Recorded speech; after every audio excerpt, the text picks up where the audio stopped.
Welcome to the house in Fata Morgana. So if you're not familiar, this is a visual novel that was just released on Steam, and to be a little honest, kind of burned out on RPGs lately because they require much more editing than normal since I decided to cut out random battles and such. And I decided to go ahead and pick up a visual novel as something relaxing that I can put up on the channel regularly that will hopefully satisfy some of the longer term viewers. I have put out visual novels on the channel here and there. The most recent one, I can't remember what it was called, but it was in that space station or whatever. This one is significantly different. Not only is it more expensive than any other visual novel that I put up to date, it's hopefully longer. And the themes here are considerably darker, as you may have guessed from the art style, which has a very strong gothic vibe if you ask me. But anyway, we have different options here that we're able to go through. I went ahead and checked the config. In case you're wondering, there's only two settings for this that in terms of display. Can you actually see this?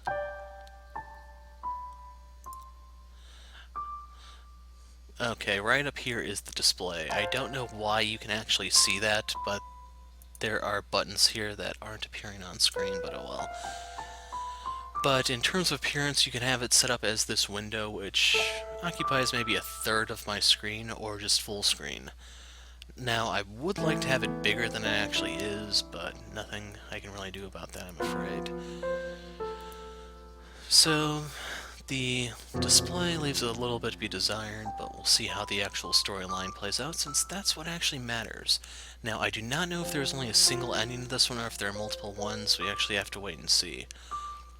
So I believe Enter Mansion is actually starting the game, inspecting memories, is actually looking at the art and stuff. And I don't have anything to click on for extras, so that's something we probably have to unlock. Oh, continue from a previous save. So let's enter the mansion. I've kept you guys waiting for 2 minutes.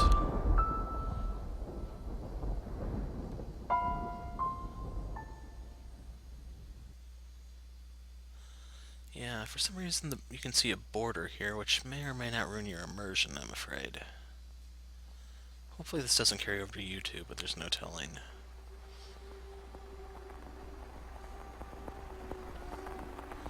There's a house. The game's not voice acted, by the way. That sits beyond dark, dense woods.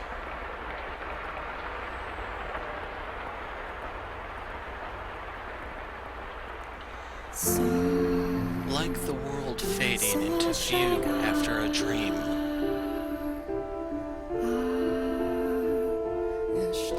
That old mansion appears before you.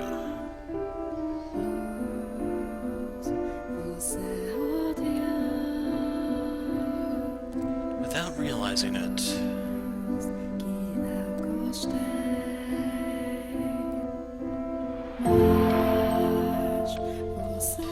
you instinctively accept as truth the events unfolding before you. It's getting really loud. The house lives in perpetuity, in a amalgam of myriad fates and generations. No one knows who first said,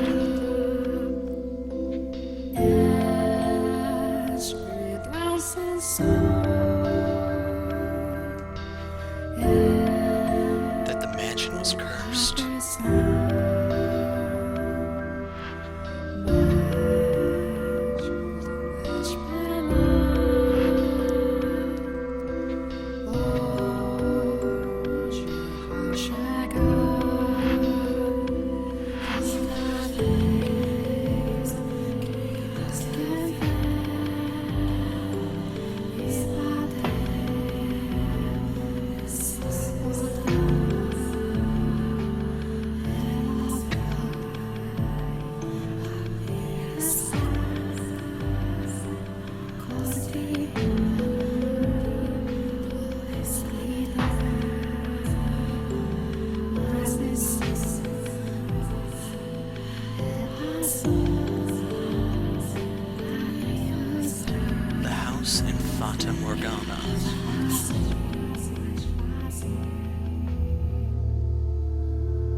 cast their souls into eternal damnation.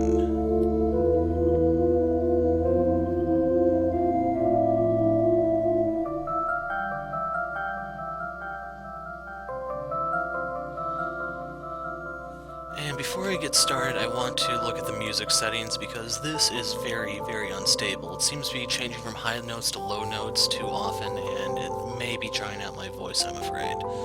So I'm going to review some stuff and I'll be right back.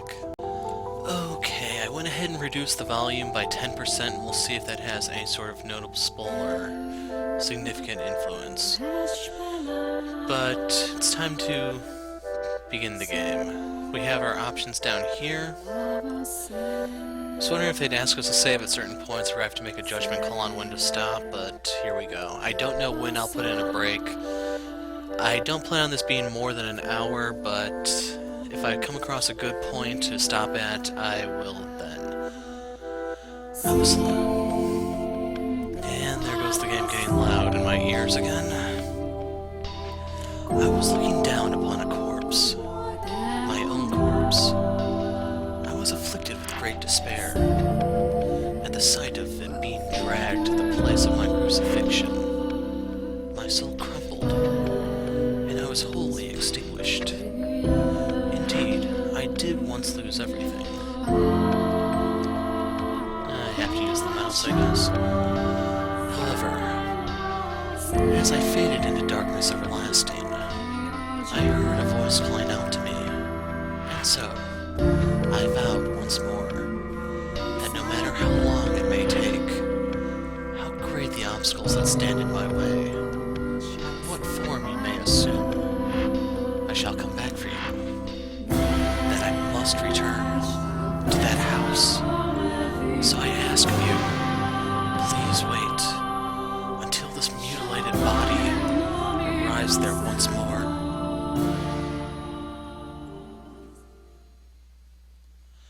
Your consciousness, wavering like a ship at sea, was slowly drawn back to the surface. With each new breath, feeling gradually return to your fingers. Master, you could hear the pattering of rain from somewhere. Master, and the sound of a crackling fire. Wake up, Master. Creak, creak, creak. Wake up. When you came to, you were rocking back and forth in a rocking chair. The room was dimly lit. Aside from the flickering of the fireplace, there was no other illumination. No light shone through the closed windows. There was only the pitter-patter of rain on the glass. It was as though the whole mansion had been enveloped in darkness. Oh, splendid. You have finally awoken. Someone called out to you. You were about to search the room, but that turned out to be unnecessary. The source of the voice was crouching beside the chair, looking up at you with emerald eyes. Good morning, Master. Good morning. Oh, I have to choose. Well, if we have a fire going, it's not necessarily morning, is it? Oh my, is something the matter? Why do you stare at me like that? Is there something on my face? It was a surprising sight to wake up to. I didn't mean to startle you. I have simply been waiting so long for this moment. Tending to the mansion all by my lonesome, ensuring it was ready for your return, whenever that time may be. When I caught sight of you through the window, my heart fluttered. The time had finally arrived. You were perplexed. This woman, who looked like a maid, seemed to know you, but you had no memory of her. What kind of herbal tea would you like to start your day with? I have some wonderful chamomile leaves if you would like. Or perhaps your tastes have changed since we last met. Tell me, Master, what would you like? I beg your pardon. I allowed myself to get too excited. I hope you'll be sympathetic, Master. I'm just utterly elated that I could see you again. The woman appeared to be genuinely delighted that you had awoken, but she seemed to lack the energy typical of her age. Or perhaps life was more appropriate word than energy. But the gloom extended beyond the maid. It seemed to encompass the entire mansion. The plaster walls illuminated by the fireplace and the rose engravings in the ebony pillars felt vaguely familiar, but a crushing sense of claustrophobia overpowered that familiarity.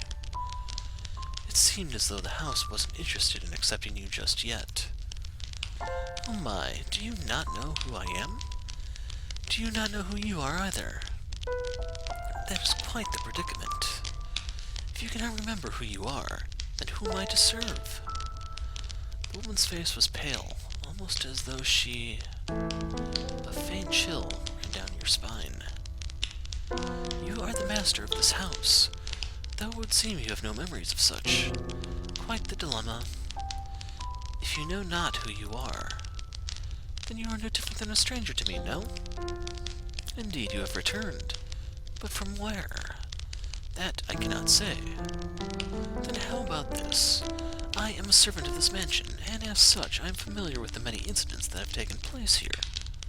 I shall show you the history of this house, master. That will surely allow you to recall who you are. The freshly awakened gears in your head began to turn as you mulled things over. The maid called you the master of this house. Without a single mirror in the room, you had no way of seeing what you looked like. Unable to decide, you reflexively nodded. Let us be off, then. And fear not. I merely entreat you not to let go of my hand. Should you hold it tightly, you need not worry about being washed away by the waves of history. No matter what happens, you mustn't let go of my hand.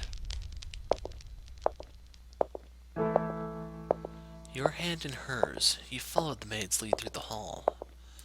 The air within the mansion was oppressive, as though a black miasma hovered within. The house was bleak and barren, hardly a trace of color to be found. You came across an open window. Beyond it lay nothing but darkness. Neither sunlight nor moonlight could be seen.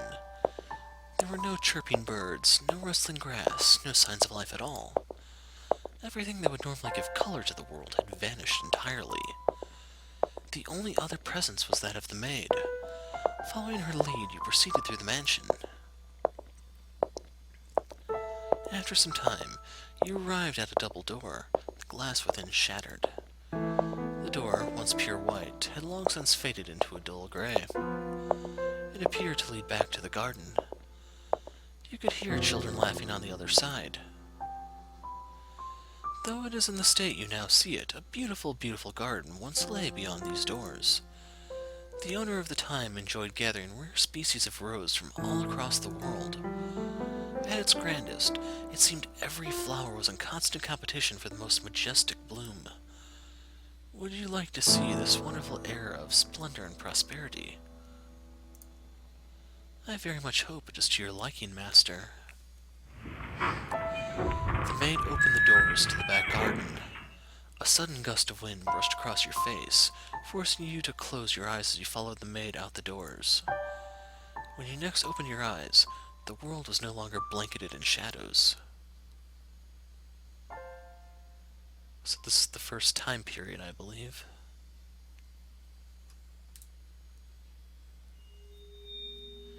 Rose Manor, the first door.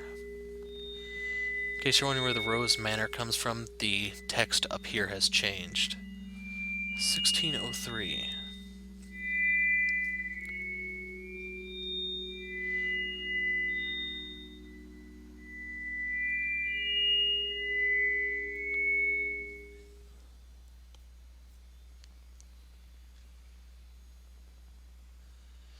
The mansion had an alluring air of beauty about it in that era. It was almost like something out of a fairy tale. This period of history could perhaps be described as a symphony of destruction, as cumbersome principles of old came crashing down. Freed from the day-to-day oppression of these antiquated precepts, the people seemed to hark back to the more poetic, expressive ways of old. They took these newly blossoming emotions in hand, and with them they wrote literature, painted portraits, composed theater, and found love.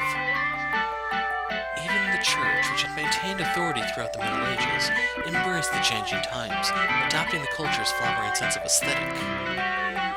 War would break out not 20 years from then, plucking the ripened era from the tree of history, but that is of no concern to us now.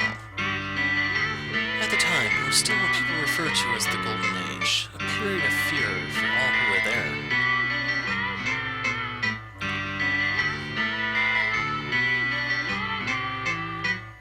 Now let us take a slight detour. I should also point out you can hit the escape key here if you want to see the whole picture. You can then push it again to return to where exactly you were. It only moves forward if you hit the mouse button, I believe. No, we will not be changing locations. This is a tale about the mansion from beginning to end.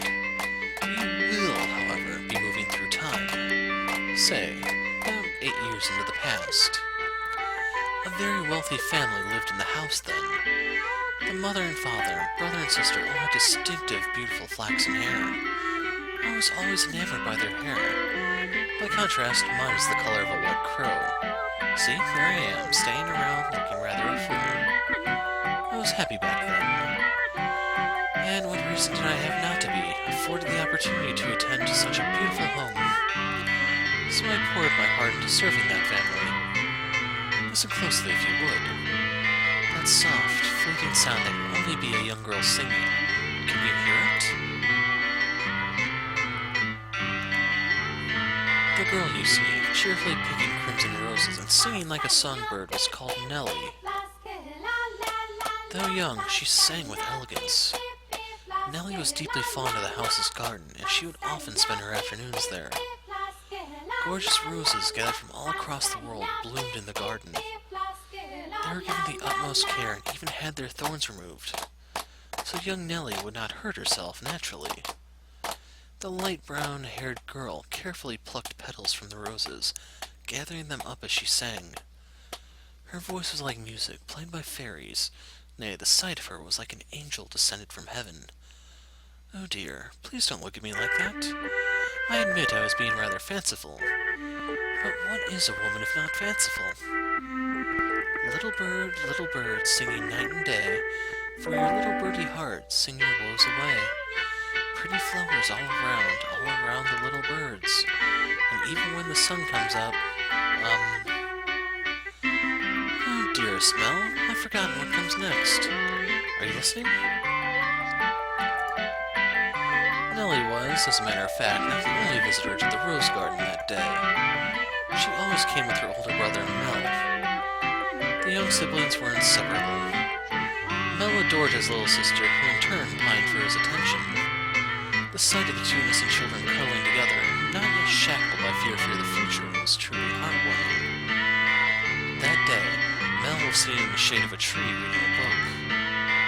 As I am sure you are aware, in their time, books could not yet be mass-produced.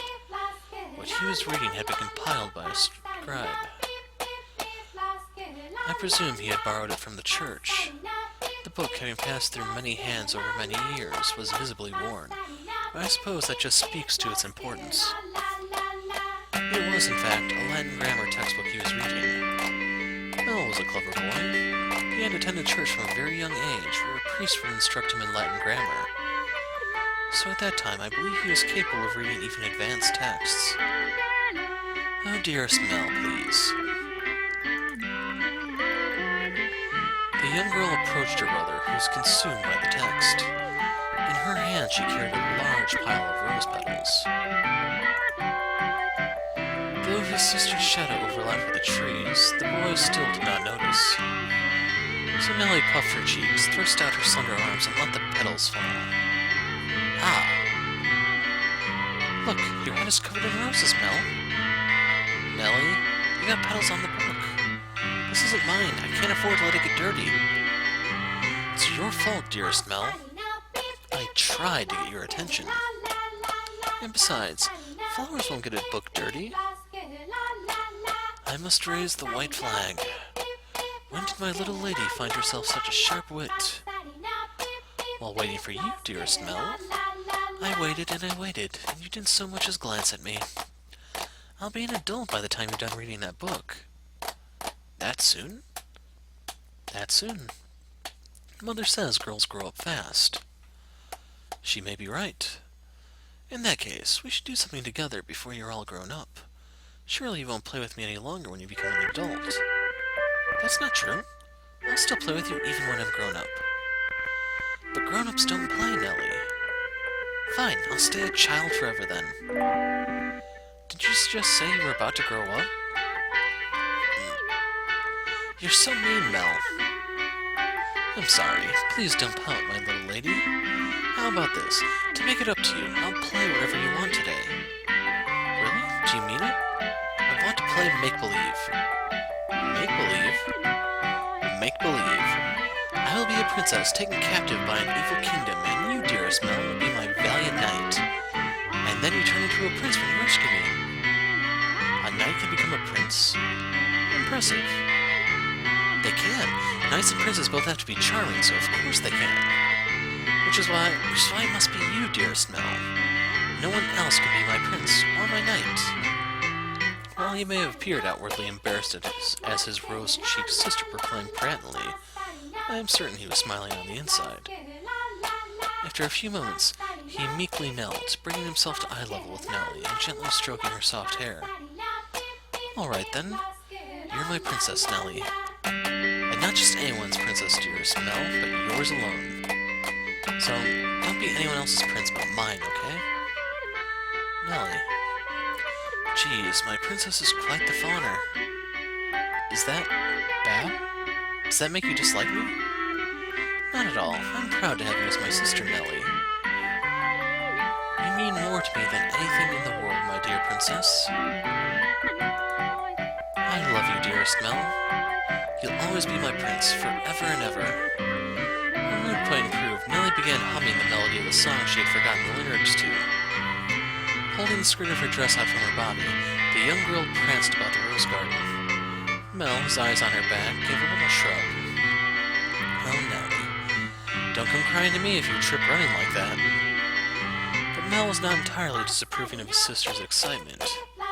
He carefully brushed aside the petals on his book, set it in the shade of the tree, and began chasing after Nellie.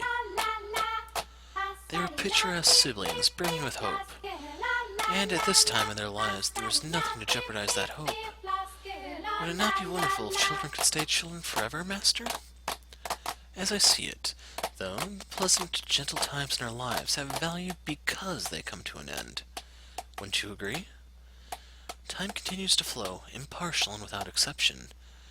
And as such, everyone's childhood comes to an end. Be that as it may, does time also flow at the same speed for each individual? Now, let us take a trip down the river of time.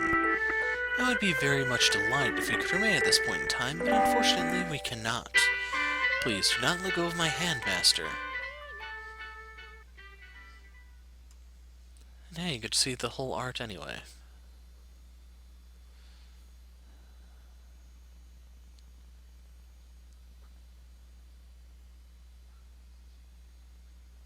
There we go. I'll be on my way then. Oh? You usually stay for longer. Yes, I have an errand to run today. Thank you for your time, as always. Would you like the book back sometime next week? Next week or the week after? Hold on to it as long as you'd like. But surely there are others who want to use it. None as sharp as you, Mel. Put yourself in my shoes and you'll understand. I want to give you any advantage you can get. Okay, so when I put this away, that looks kind of like an altar, so I assume they are in church, not just because we're talking to a priest. Oh, do you not believe me? No, I believe you, Father. And I mean to do whatever I can not to disappoint you. That's the spirit. If you need anything, don't hesitate to ask. I'm proud to have you as my pupil. Ah, yes, and Mel, do consider what we were talking about. Going to university? Indeed. If you do, I can introduce you to some accomplished instructors. There's very little left for me to teach you, and I believe you would make a fine priest. It's an honorable thing, Mel, to devote yourself to the service of our Lord. I'll give it some thought. If you'll excuse me then, I'll see you again. Our door doors are always open. Farewell.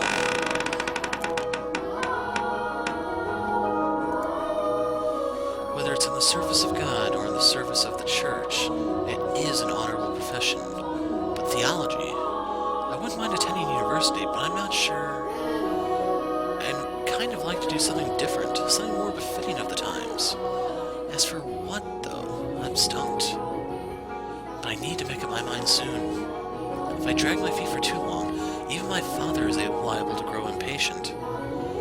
Mercy me. Young sire, blessed sire, sir, alms for the poor. Oh, this beggar. If I'm not mistaken, he's been outside the church since last week. Alms. The way he shakes his head, I can get a glimpse of his forehead under his hood. He's completely bald. Buy yourself some bread with this. Thank you very much. May the Lord bless your soul. Thanks. The Lord. Oh no. Nellie's going to be cross if I don't hurry home. Curses, and it looks like it's going to rain. Master? Master? Oh, thank goodness. You appear to have a firm grasp on your consciousness. I was afraid you'd accidentally let go of my hand. Now, Master, this is the period of time I truly wish to show you. The boy reading in the rose garden was now a fine young man. Nonetheless, he still bore the same gentle eyes as before, and he would from time to time show remnants of that innocent young boy. He was, in his own mind, still making the transition to adulthood, I suspect. Mel frequently visited the church on Sundays to participate in Mass, of course, but more often be tutored by the priest. In addition, he also attended a private school run by an eminent marquis. Though it was not a school where students had desks and sat in rows, they studied at the marquis's estate. Secondary and higher education was not the same as it is today, and Mel was considering university. The priest wanted to recruit him to the church, but Mel was having difficulty deciding what he should do. That he had such a choice is envious, is it not? So I should probably comment on some of these landscapes here. I'm guessing these are like pictures and then the artist painted over them in the artist's style, because from the way they look, I can definitely see them being based off of some sort of picture. Although one thing that is a little bit conflicting is how the style of the background conflicts with the characters themselves, but maybe that's just this one era where we play as Mel Rhodes here. Good afternoon. I'm here to pick up my order. Is it ready? Aye, ready and waiting, young Master Rhodes. Oh, don't call me young master, please. I beg your pardon. Cannot seem to get me head out of the past. Your order is right here, sir. Mel had stopped at a jewelry store in the center of town on his way back from the church. The building was both a workshop and storefront, and the nobles of the area were deeply fond of the master's wares. He was so skilled, even the royal family had commissioned work from him. As a matter of fact, the wooden sign out front was engraved with a replica of a piece of his jewelry, said to be on display in the palace. As artistry flourished in this golden age, the number of shops selling luxurious items such as jewelry rose in kind. However, the clientele of these shops comprised a very narrow range of people. May I have a look? Of course, of course. Good, it came out just as I had hoped. Splendid work. Cannot afford to disappoint a loyal customer like yourself. An admirable work ethic. I'm sure she'll love it. Such a kind lad, young master. A boy back home could do well to learn a thing or two from you. Every man ought to show women some cordiality. Coming home to a cold fireplace is a sad thing indeed. Again, please don't call me young master. My apologies. I'll take this and be on my way then. Good day. If you find yourself in need of aught else, just let me know. I can make any jewelry you ask for. Come to me, and your sweetheart's day will be as sure as maid. And I guarantee the two of you'll have all sorts of fun when you give it to her. Please, I don't have a sweetheart. Well, that's a surprise. I'm sure many girls are vying for your hand too, young Mr. Rhodes.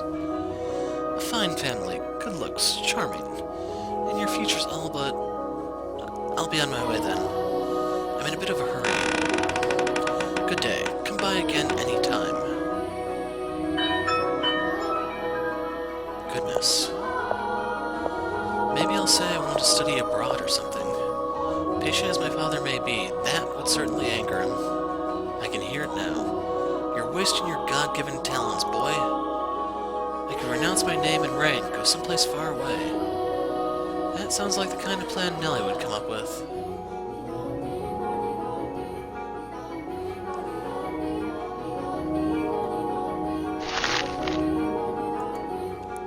As he drew closer to the mansion, the rich fragrance of roses grew more prominent. Over time, this distinctive scent had led visitors to refer to the house as Rose Manor.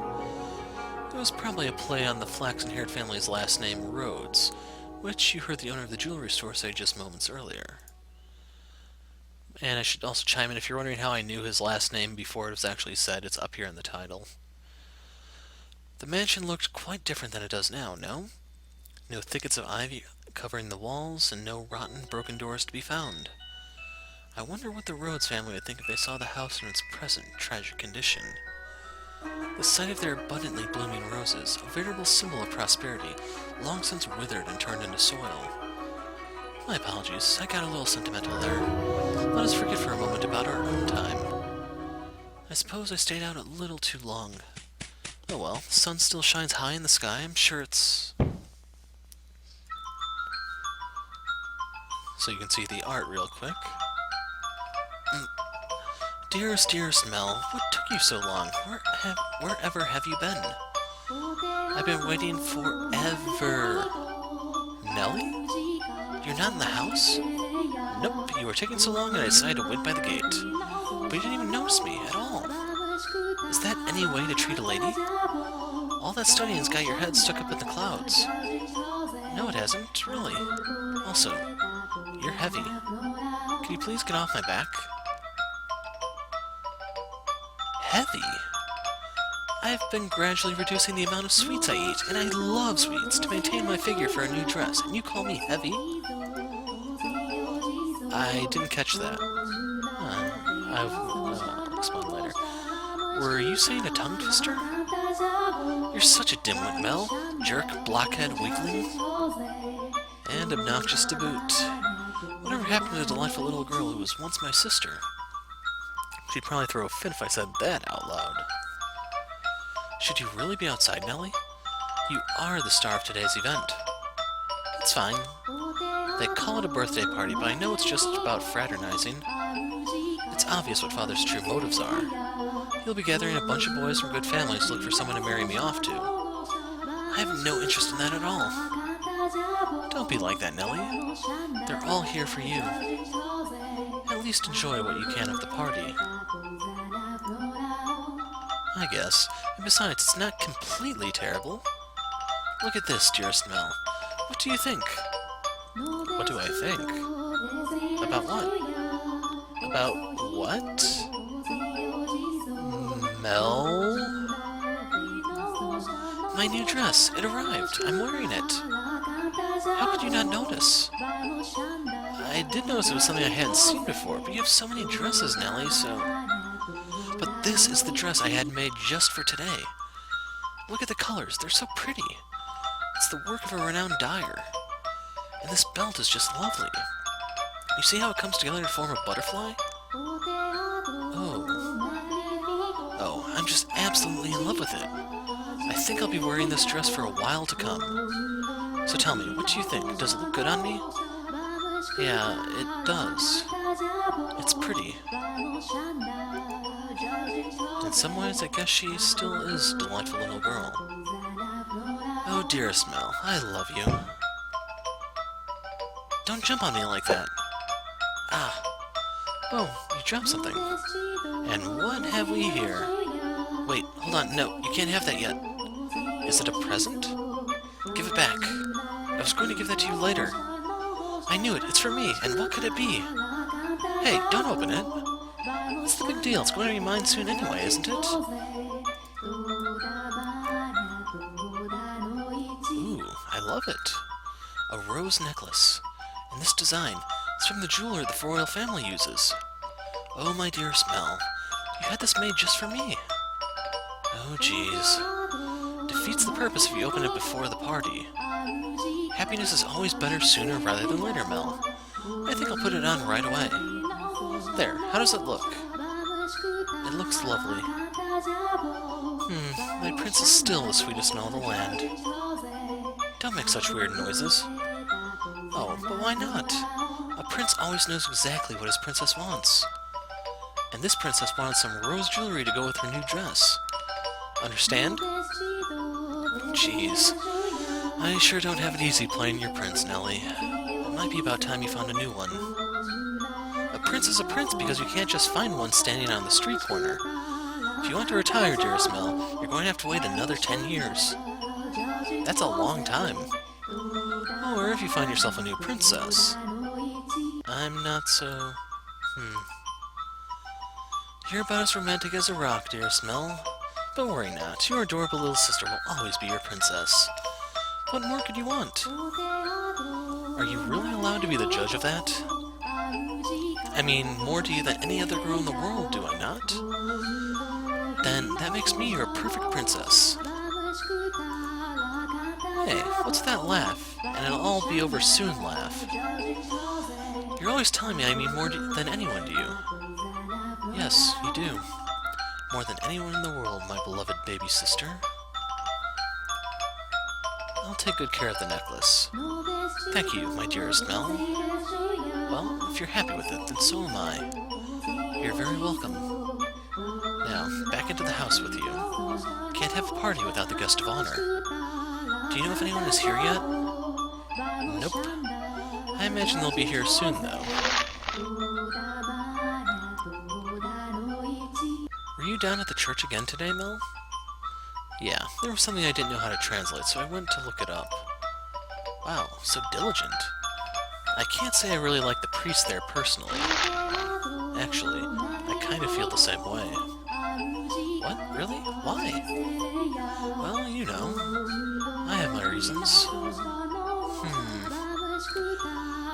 So even you don't always like the priest, huh?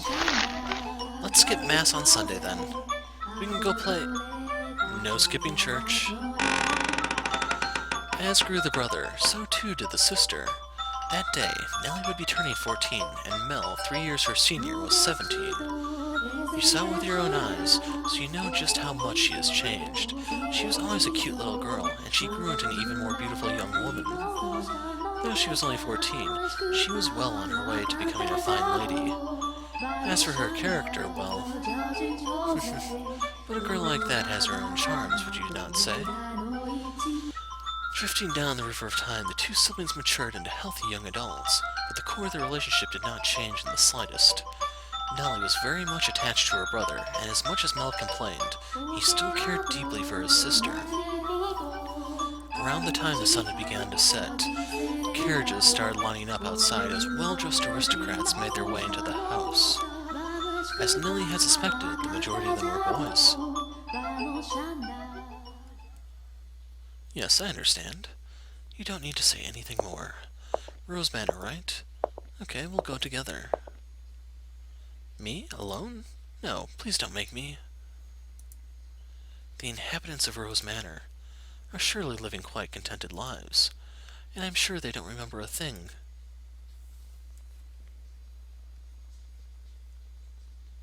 História